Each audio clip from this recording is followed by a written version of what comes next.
이 기상 관측 용어에 나비 효과라고 하는 이론이 있습니다. 나비 날개짓과 같은 작은 변화가 증폭이 되어서 폭풍우가 될 수 있다 하는 그런 이론인데, 가령 예를 든다면 베이징에서 나비가 날갯짓하게 되면 지구 반대편인 뉴욕에서는 쾌청한 기상이 폭풍으로 변화될 수 있다 하는 그런 얘기입니다. 기상학자였던 미국 사람인데 에드워드 로벤츠가 1961년에 기상을 관측하다가 생각해낸 이론인데, 이것이 훗날에는 그 물리학에서 카오스라고 하는, 카오스는 혼돈을 얘기죠. 카오스라고 하는 그런 이론의 토대가 됩니다. 근데 이 학설의 두 가지 관점이 매우 뜻이 깊습니다. 첫째는 이 자연계에서 일어나는 변화에 있어서 가장 중요한 것은 그 출발하는 시발점이 된다는 것이고, 두 번째는 사소하고 아주 작은 것이라 할지라도 거대한 결과를 불러일으킬 수 있다고 하는 그런 사실입니다. 그런데 이 나비 효과 이론이라고 하는 것은 우리가 신앙생활하는 데 있어서도 아주 중요한 요소가 되고 있다고 하는 사실이에요. 우리가 신앙생활하면서 선택한 작은 선택이, 우리가 행동한 작은 행동 하나가 하나님 세계 안에서 미치는 영향이 엄청나게 클 수 있다 하는 것을 우리가 깨닫게 해주신다는 거예요. 여러분 한번 성경을 보세요. 우리의 시조인 아담과 하와가 에덴 동산에서 눈길 한 번 잘못 돌린 것으로 인해서 하나님의 말씀을 거역하고 선악을 알게 하는 나무의 열매를 따서 먹음으로 인해서 오늘날 오고 오는 날 우리 인류와 이 피조물에게 얼마나 엄청난 비극을 가져왔느냐 하는 거예요. 또 이스라엘 백성들이 출애굽을 내서 곧바로 가나안에 들어갈 수 있었는데 저들이 40년 동안을 광야에 헤맨 것도 사실은 작은 원인이에요.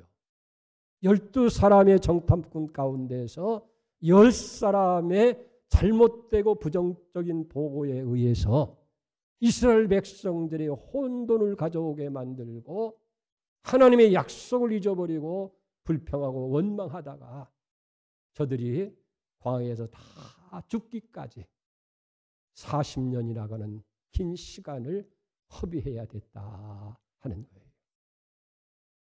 보고를 듣고 차라리 우리가 이 광야에서 죽는 것이 낫겠다라고 그렇게 원망 불평하니까 하나님 뭐라고 말씀해요? 그래, 너희 말이 내 귀에 들린 대로 내가 그대로 할 거야. 그래서 그들이 광야에서 다 죽기까지 가나안 땅을 눈앞에 두고 들어가지 못하는 엄청난 결과를 가져왔다는 거예요. 이렇게 본다고 한다면 우리 사회에서 일어나고 있는 혼돈이나 가정의 불행도 우리 생활의 지극히 작은 그런 원인에서부터 비롯된다고 하는 사실을 우리가 깨달아야 된다는 거예요.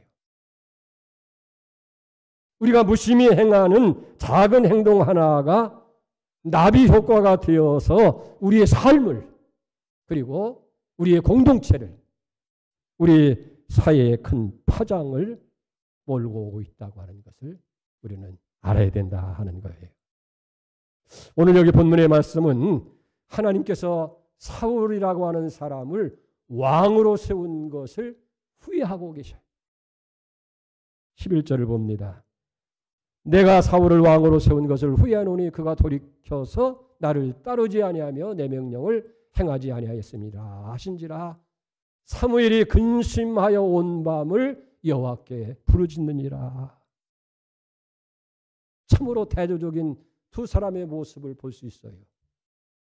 한 사람은 높은 왕의 자리에서 점점 하나님과 멀어져 가고 있고, 또 한 사람은 안타까운 마음으로 그 왕을 위해서 그리고 위기에 처한 그 민족을 앞에 두고 밤을 새워가면서 기도하고 있는 모습을 발견하게 되어집니다.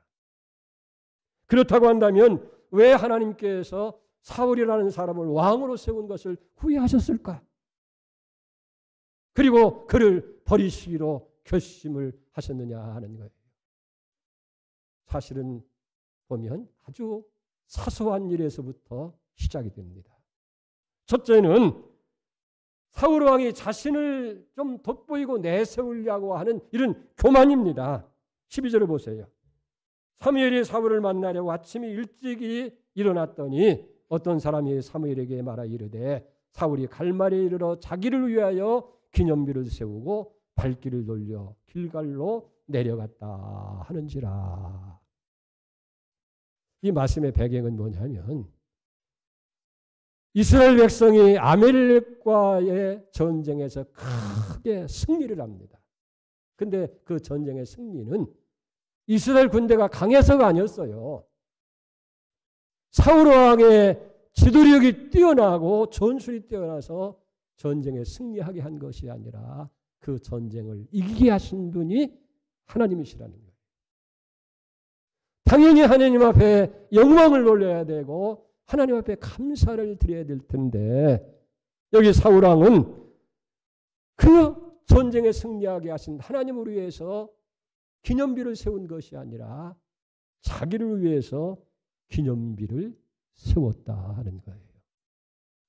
어떻게 보면 내가 왕이 됐으니까 내가 이렇게 전쟁에 승리한 거 아니냐. 그래서 백성들에게 자기를 내보이려고 하는 그런 마음이겠죠. 있을 수 있어요. 그러나 그것이 하나님 앞에 교만이었다는 거예요. 여러분 하나님께서 싫어하는 것 중에 하나가 뭐냐면 교만입니다. 그래서 야고보서 4장 6절에 보니까 하나님이 교만한 자를 물리치시고 겸손한 자에게 은혜를 주신다 하였느니라. 작은 교만 하나가 하나님이 세운 것을 후회하시고 그를 버리시기로 작정을 했다 하는 거예요. 그렇다고 한다면 오늘 우리의 모습이 어떠냐는 거예요. 지금 내 삶이 진실로 하나님의 영광을 위해서 살고 있느냐 하는 거예요. 성경은 고린도서 10장 30절에 그런즉 너희는 먹든지 마시든지 무엇을 하든지 다 하나님의 영광을 위해서 하여라. 이게 하나님의 말씀입니다. 우리가 어떻게 살아가야 되느냐? 먹든지 마시든지 무엇을 하든지 다 하나님의 영광을 위해서 살아가야 된다는 거예요. 지금 중국 베이징에서 동계 올림픽이 열리고 있습니다. 지금부터 100년 전 1924년 유럽 파리에서 하계 올림픽이 열리게 됐을 때 일인데 올림픽 육상의 꽃이라고 하면 100m 달리는 거예요. 근데 그 100m 달리기 결승이 공교롭게도 주일 아침에 잡히게 됐다는 거예요. 그때 영국의 대표 선수로 출전한 엘릭 리라고 하는 청년이 있었는데 이 청년이 사실은 100m 경주에서 그동안의 기록으로 보면 우승 영순위예요. 이변이 없는 한 금메달은 에릭 리의 것이고 영국으로 돌아가야 돼요. 그런데 이 청년은 그 결승전 날이 주일이기 때문에 자기는 그 경기에 출전하지 않겠다라고 포기를 선언합니다. 이 난리가 났죠. 영국의 스포츠계는 물론이고 모든 신문마다 그를 비판하는 내용으로 가득 채워지게 되어집니다. 국가를 배신한 행위이고 신앙생활을 그렇게 해서는 안 된다고 이 얘기를 하면서 그를 비난합니다. 기자가 물어요. 왜 포기합니까? 그랬더니 나는 주일날이면 하나님 앞에 나가서 하나님 말씀 듣고 예배합니다. 내가 주일을 거부하면서 드리지 아니하면서 달리기를 해서 금메달을 타는 것보다 나는 하나님께 예배드리는 것이 더 소중하기 때문입니다. 라고 결국은 포기하고 만 거예요. 그리고 며칠 후에 400m 경기가 이루어지겠는데 이 엘링 리가 자기가 그 400m에 출전하겠다는 거예요. 그리고 우여곡절 곁에 출전하게 되고 결승선에 씁니다. 결승전에. 근데 출발 신호가 바르자마자 이 엘링 리는 그저 100m 달리는 속력을 가지고 쏜살같이 달리는 거예요. 그 모습을 보면서 사람들이 걱정이 생긴 거예요. 저렇게 달리다가는 심장이 파열되어서 400m로 다 완주하지 못하고 쓰러질 것이다 라고 생각했어요. 근데 100m 뛰는 그 속도를 가지고 400m를 완주하고 세계 신기록이 세워진 거예요. 시상 때 가장 높은 것을 쓰게 됩니다. 사람들이 물어봐요. 어떻게 무모하게 그렇게 400m를 100m 달리는 마음으로 뛰었느냐 그랬더니 나는 200m는 내 능력으로 내 힘으로 뛰었지만은 나머지 200m는 하나님이 뛰게 해주셨습니다.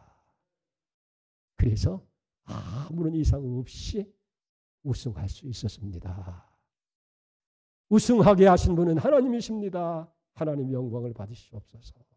하나님께 영광을 돌렸다는 거예요. 사도 바울의 고백을 들어보세요. 고린도서 15장 10절 말씀에 보면 그러나 내가 나된 것은 하나님의 은혜로 된 것이니 내게 주신 그 은혜가 헛되지 아니하여 내가 모든 사도보다 더 많이 수고했으나 내가 한 것이 아니요 오직 나와 함께 하신 하나님의 은혜로다. 그래요. 하나님 은혜로 살아갑니다. 하나님 은혜가 아닌 것이 하나도 없어요. 오늘 나의 나된 것이나 내 가정의 모습이나 우리의 교회나 모든 것이 다 하나님의 은혜로 된 줄 믿습니다. 당연히 하나님께 감사해야 되고 하나님께 영광을 돌려야 하는 것이 우리의 도리인 줄로 그렇게 믿습니다. 근데 여기 사울왕 하나님께서 그를 세우셨습니다. 하나님이 그를 도와주셔서 전쟁에 승리하게 하셨는데 사울왕은 자기를 내세우고 자기를 좀 돋보이게 하려고 하기 위해서 하나님의 영광을 가리우고 자신을 위한 기념비를 세우는 교만을 가져오게 됐다는 작은 교만이 하나님으로 하여금 그를 버리게 만들었다는 거예요. 두 번째로 왜 하나님께서 후회하시고 그를 버리셨느냐?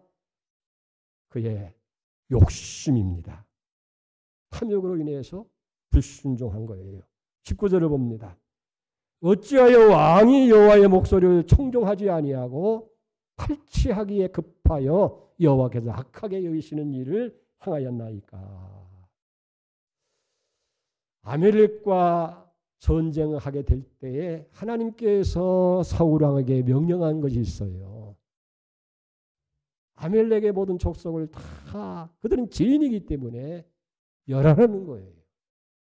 그리고 그 짐승들도 취해서는 안 된다는 명령이 떨어지게 됐는데 그만 그 명령을 어기고 가장 살찌고 기름진 말과 소와 양들을 취하고 아멜렉 왕 아각을 사로잡아 왔다 하는 거예요. 그래서 이 일에 대해서 지금 사무엘이 그를 책망하는 거예요. 어찌해서 왕이 하나님 말씀을 청종하지 않았습니까? 어찌해서 취하는 마음이 급해서 이렇게 악한 일을 했습니까? 라고 묻고 있는 거예요. 책망하고 있는 거예요.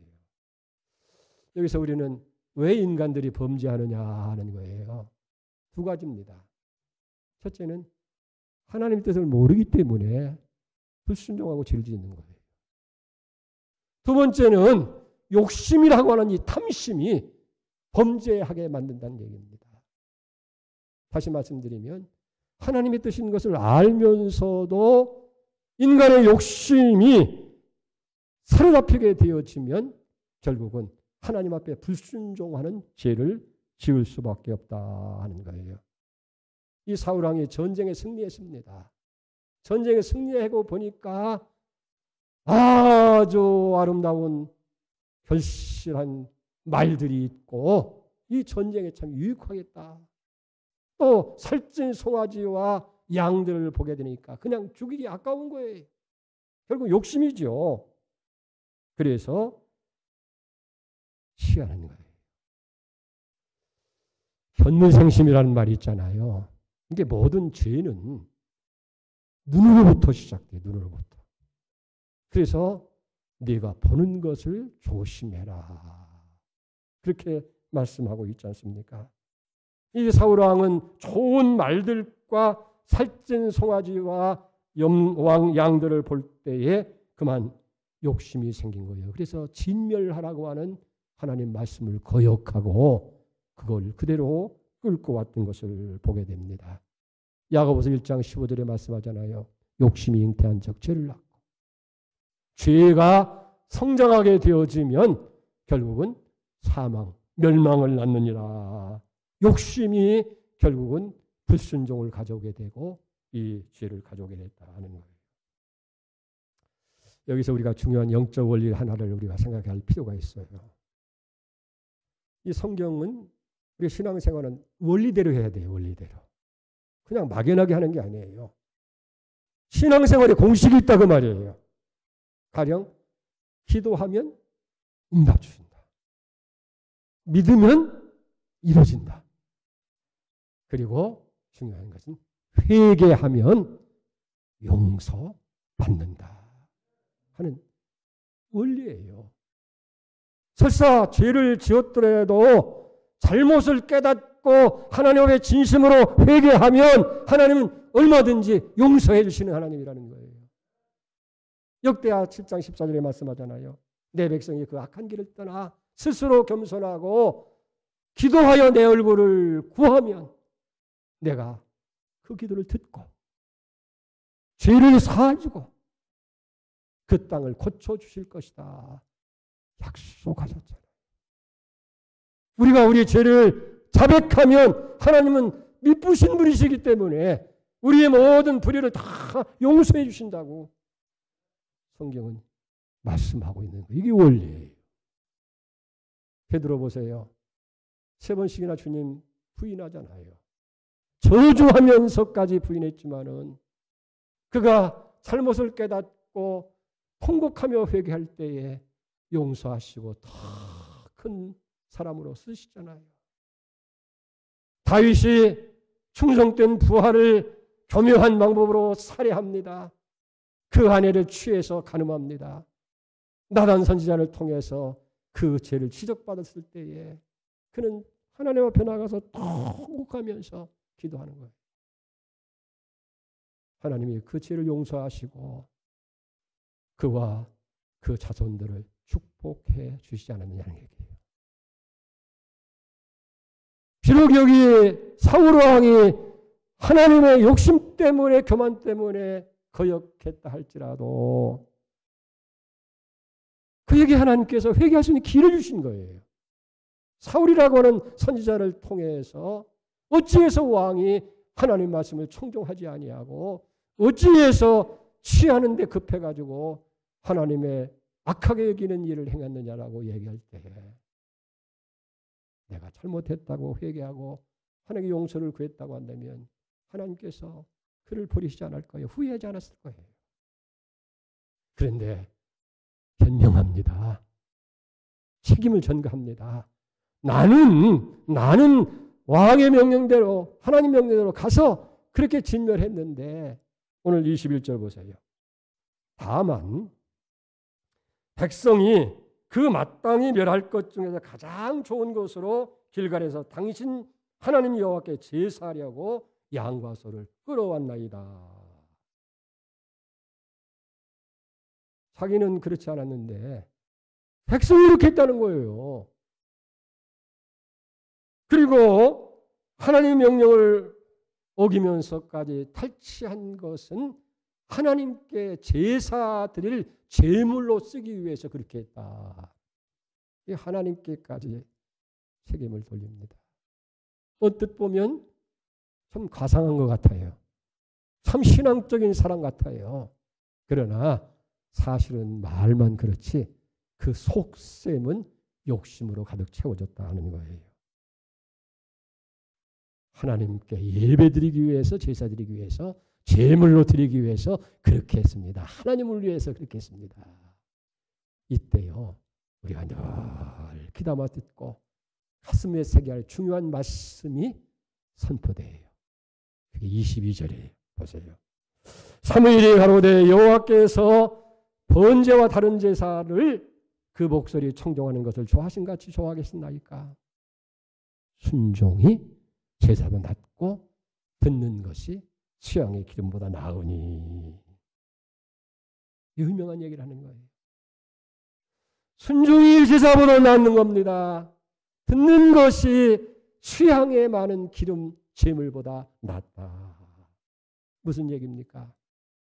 순종이 없는 제사 의미가 없다는 거예요. 순종이 없으면 아무리 그 의식이 화려하고 정결하고 거기에 깊은 헌신이 있고 거기에 봉사 있고 눈물과 땀이 있다 할지라도 순종이 없으면 의미가 없다는 거예요. 하나님이 원하시는 것은 제물이나 제사가 아니고 순종이라는 거예요. 그래서 순종이 제사보다 낫다. 순종이 제사보다 낫다. 하나님 말씀을 듣는 것이 수만 수천의 제물보다 낫다라고 그렇게 선언하시는 거예요. 근데 이 순종이라는 말은 히브리 말로 샤마라는 말인데 듣는다는 그런 뜻을 가지고 있어요. 이게 순종이라는 말과 듣는다는 말은 같은 의미의 말입니다. 왜 그래요? 잘 들어야 잘 순종할 수 있기 때문에. 우리는 언제나 듣는 것이 중요한 거예요. 하나님 말씀을 들을 때에 우리의 마음을 활짝 열고 들어야 돼요. 그래서 시편 84편에도 보면 그 마음의 시온의대로 하나님을 향해서 대로가 열린 사람이 복이 있다는 거예요. 눈물의 골짜기를 다닐지라도 많은 하나님의 은총으로 복을 누릴 수 있다 하는 거예요. 우리 하나님의 말씀을 들을 때 지금 내게 주시는 말씀으로 축복의 말씀으로 은혜의 말씀으로 그래서 하나님 감사합니다.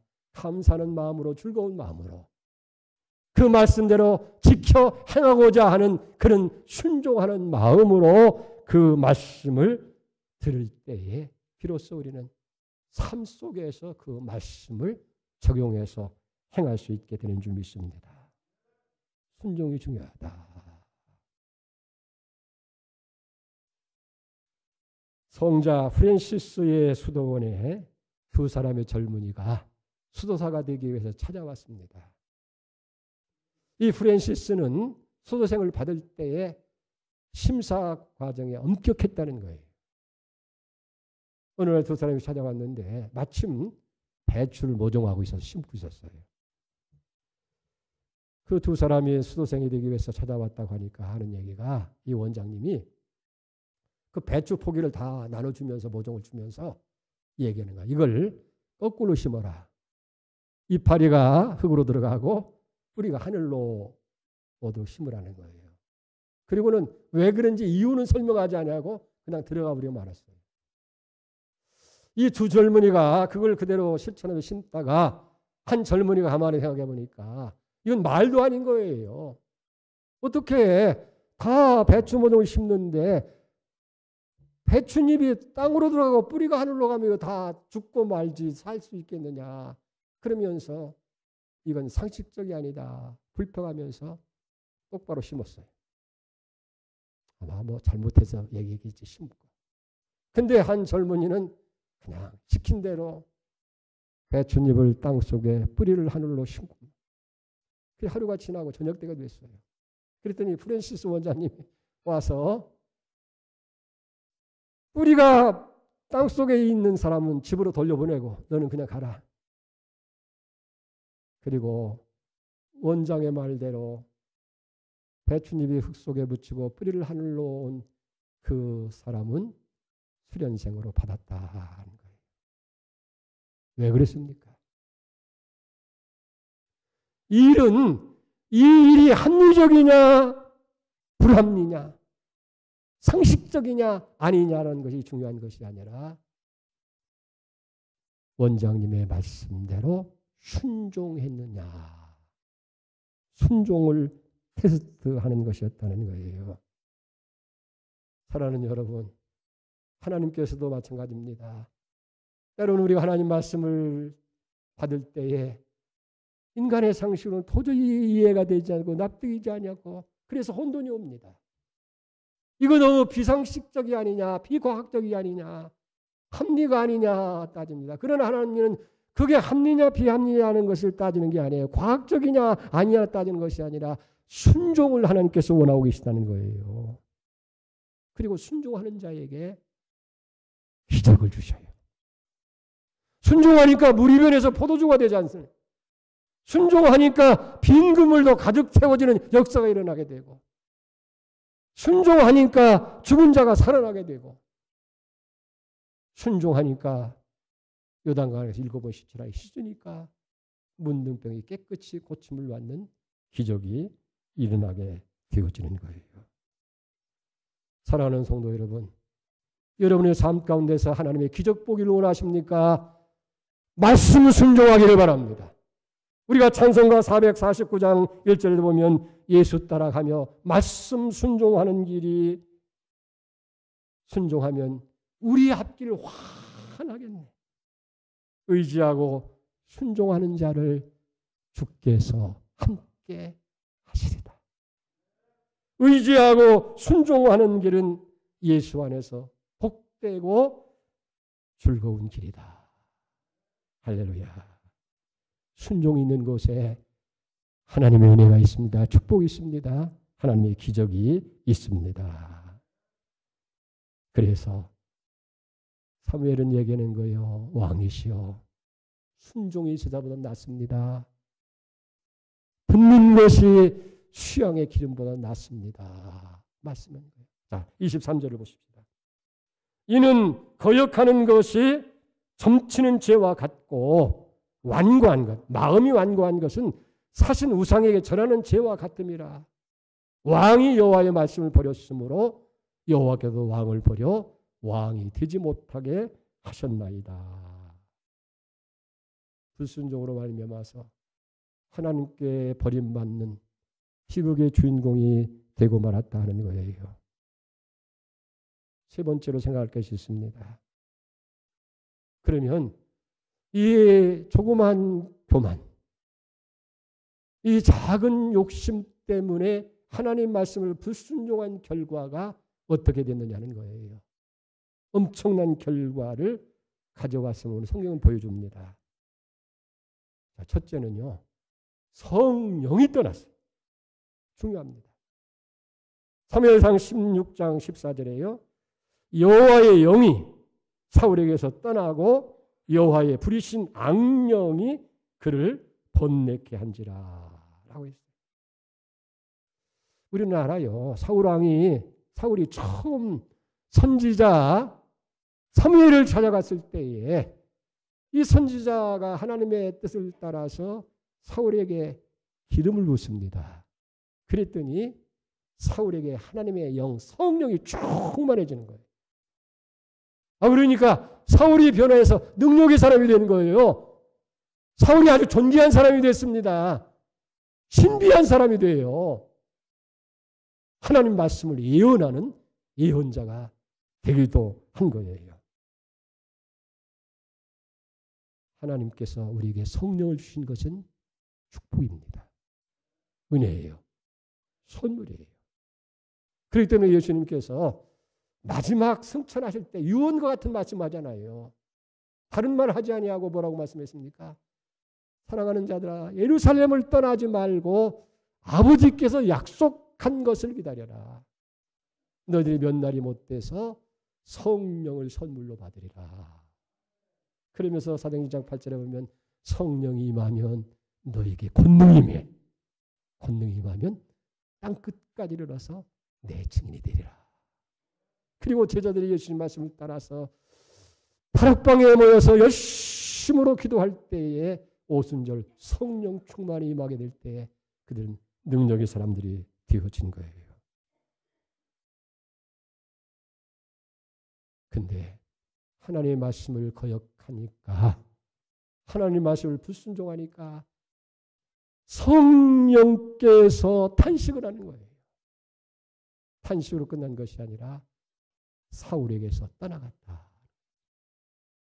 이게 첫 번째 결과예요. 여러분, 성령이 있어도 좋고 없어도 좋은가 그렇게 생각하는 사람이 있는데 천만의 말씀이에요. 성령이 떠나면 공백 상태로 그대로 있는 게 아니에요. 내 의지나 내 정신을 가지고 살아갈 수 있게 되는 것이 아니고 그 다음에 어떻게 된다 보세요. 악한 영이 그 자리를 대신하더라고요. 14절 다시 보세요. 여호와의 영이 사울에서 떠나고 여호와의 부리신 악령이 그를 번뇌케 한지라. 성도의 마음에서 성령이 떠나가게 되어지면 악한 영이 그 자리를 차지하게 되어진다는 거예요. 그리고 이 사울 왕에게 악한 영이 들어가니까 그때부터 사울 왕이 마귀의 종이 돼서 마귀가 시키는 대로, 마귀가 좋아하는 악한 영이 시키는 대로 그렇게 행동을 하는 거예요. 자, 일례로 자기를 위해서 목숨을 걸고 충성 헌신하는 소년 다윗. 그 다윗이 누구예요? 자기 딸 미갈의 남편이 되는 사울이에요. 그런데 악한 영이 그 마음속에 들어오니까 밥을 먹다 갑자기 한참을 들어서 그 사위를 죽이려고 다윗에게 창을 던지잖아요. 피해서 도망을 하니까 이 다윗을 죽이려고 나라를 다스리는 일도 다 적겨놓고 군사를 동원해가지고 다윗을 죽이려고 추격하는 일에 국력을 다 낭비하고 말잖아요. 악한 영이 지배하니까 어려운 일 당할 때 하나님을 찾는 것이 아니라 변장하고 가서 점쟁이를 찾아가지고 점쟁이한테 어떻게 하면 좋겠느냐고 웃고 있는, 망할 짓만 하는 모습을 봅니다. 이거 기억하셔야 돼요. 우리의 행동은요, 마음에 의해서. 육체가 마음대로 자기가 하고 싶은 대로 하는 게 아니에요. 우리 마음이, 생각이 우리의 행동, 손발을 움직이게 하고 우리 모든 걸 하는 것이 마음이에요. 그런데 우리 이 마음을 움직이는 것은 영이에요, 영. 똑똑히 하세요.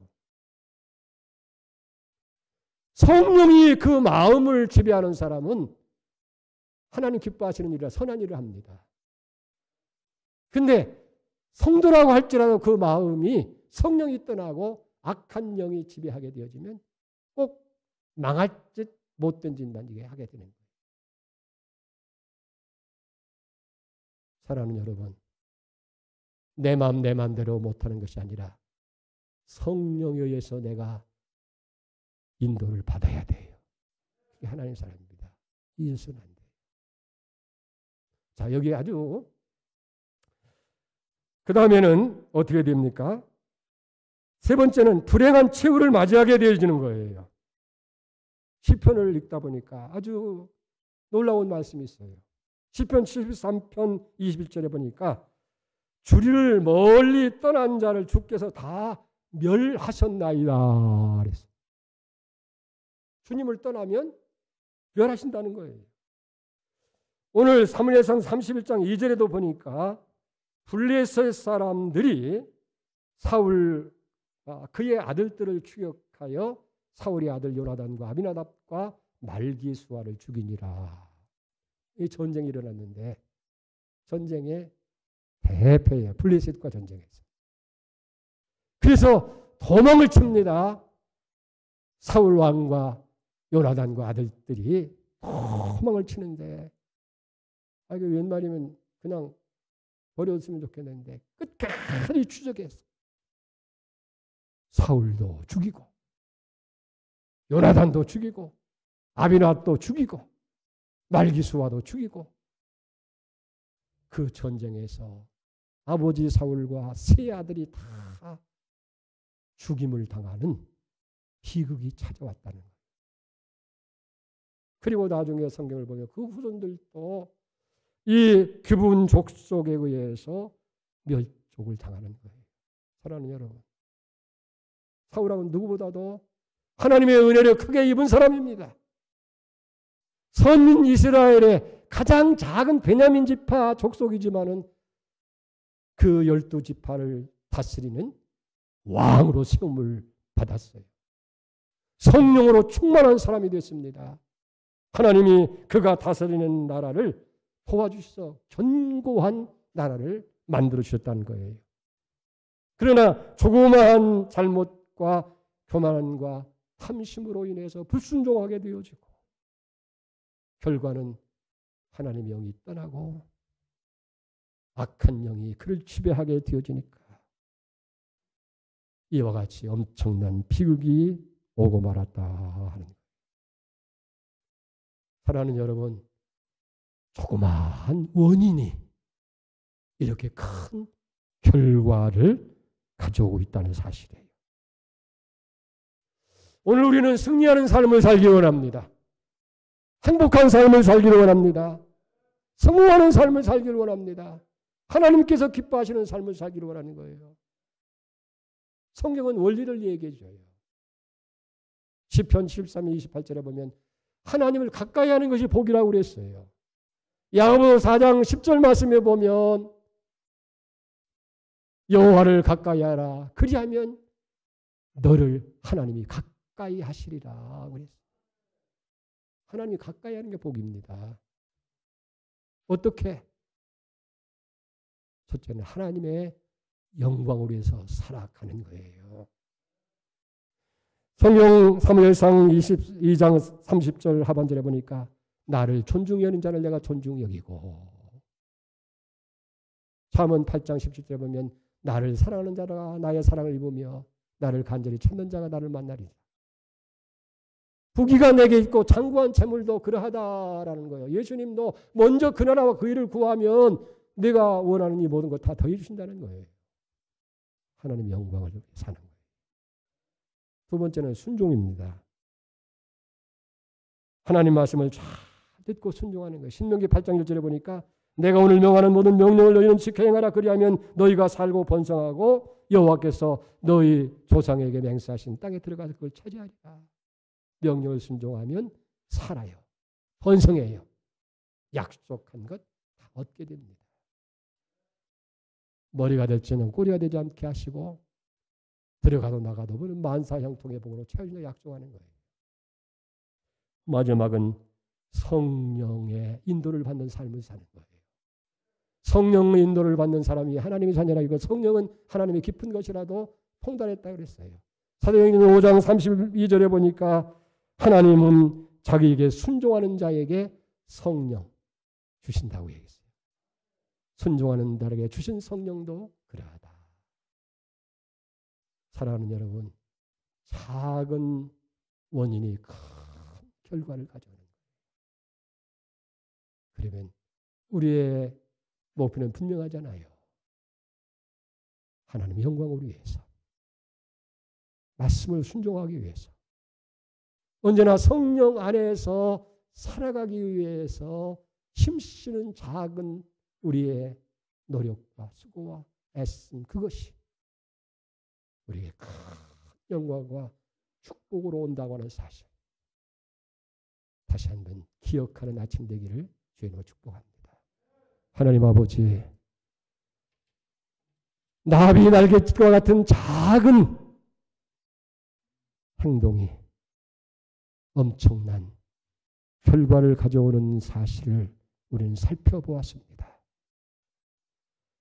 작은 교만, 작은 욕심, 작은 불신앙이 성령이 떠나고 악령의 지배를 받고 하나님의 버리심을 받는 사울의 모습을 보면서 우리는 하나님을 가까이 하는 것이 복이라고 말씀했사오니 하나님의 영광을 위해서 하나님 말씀 순종을 위해서 그리고 성령 안에서 살아가기 위해서 우리의 작은 신앙의 실천이 있게 해 주시옵소서. 예수님의 이름으로 기도를 올려옵나이다. 아멘.